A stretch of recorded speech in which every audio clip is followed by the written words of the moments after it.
You can join SignalWire Work either as a registered user, in which case you will have been given a username and password to log in with, or as a guest.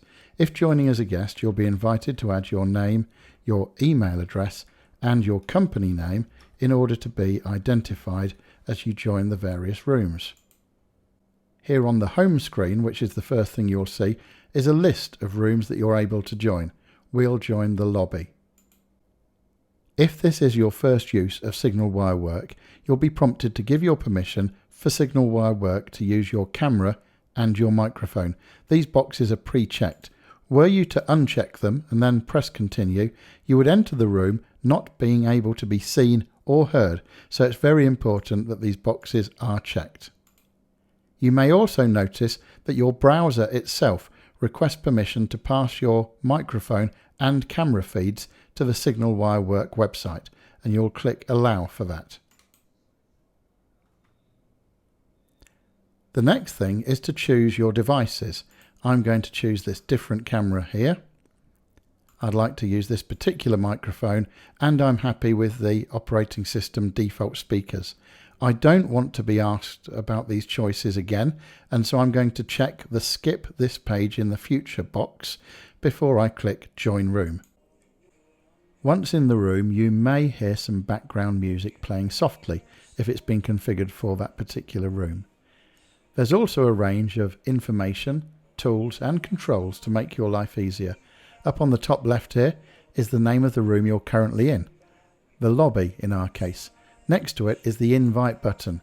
This produces a link that you can copy and then share with other people to invite them to join you in this room. On the right hand side we have the room navigator. That's a list of the other rooms available to you on this server. It will also show you who's in the rooms visually, and there is a participant list too. If you'd like to see the preview picture enlarged, just click on it and it enlarges.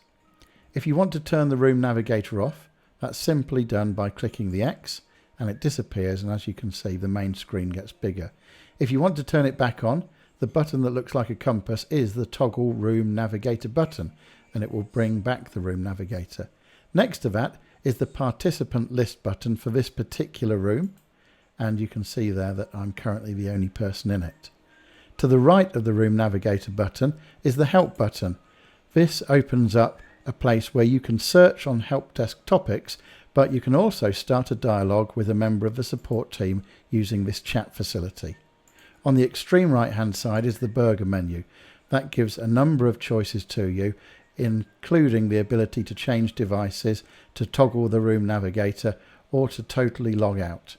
Down at the bottom you'll find the chat button.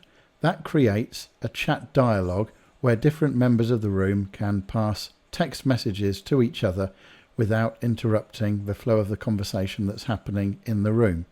Moving along to the left, we find the Do Not Disturb button.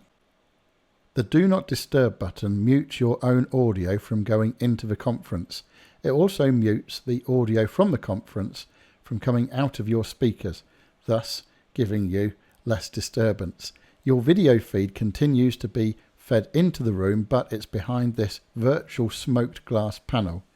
Other members of the room will see a knocker symbol on the smoked glass panel, which they can click on to give you an audible indication that they would like to speak with you. You can come out of Do Not Disturb mode if you choose to do so. You are now unmuted. To the left of the Do Not Disturb button is the Raise Hand button. That puts a colourful border around your own video feed to highlight you and the fact that you may wish to contribute or say something during an ongoing conversation. You can switch it off again by clicking it again. To the left of that is the Screen Share button. Clicking on that will allow you to share your screen if you've been given that permission. If it doesn't work for you and you need to share your screen, just speak to somebody in the room who has moderator or administrator privileges, and they can turn on your ability to share your screen. The next button to the left is Video Settings. That has a few different things that you can use to change the appearance of what you're seeing on the screen. Then we come to video. You can stop the video and mute it by clicking on it. You can see that my video feed is stopped, and this is a gravatar image that's been pulled in via my email address there. Clicking it again will unmute my video. You can see an up arrow slightly to the right of the stop video symbol, and that will allow me to choose any of the video devices available through the operating system. The microphone mute does exactly what you'd expect. You are now muted. It cuts your audio feed into the conference.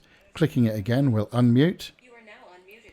And like the video button, there's an up arrow that allows you to choose the different audio devices that are available, both for the microphone input and the speaker output. Lastly, at the bottom left, you have the Leave Room button, which you can click to leave the room. Having left the room, you may be asked to give your feedback, which you're quite welcome to do. If you choose not to, you can just click the X and you're back on the home screen. SignalWire Communications OGs. They in it to win it, doggone it.